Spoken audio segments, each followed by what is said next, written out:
MAGA Mirage by Azlan Adnan, he came with banners red and bold, a promise inked in stars and gold. To make us great, to lead anew, but empty shelves betray the view. The stores once full now whisper bare, where milk and bread were always there. A mother's sigh, a worker's frown. The cost of dreams come crashing down. He shouted strong from gilded stage, a showman stoking rustbelt rage. America first, the battle cry. Yet factories still shudder and die.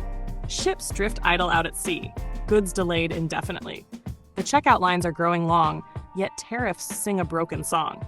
A steel town dad, a farmer's plight, inflation climbs into the night. He tweets in caps, deflects the blame, yet can't deliver what he claims. Commander and child, with pout and sneer, still plays the strongman puppeteer. But masks and mandates, jobs and war, show governance is something more. Where is the greatness that he sold? The shining city, streets of gold. All that's left are flags unfurled, and hollow echoes in a troubled world. So let us rise, not fed by hate, but build anew, recalibrate. For greatness isn't loud decree, but justice, hope, and unity.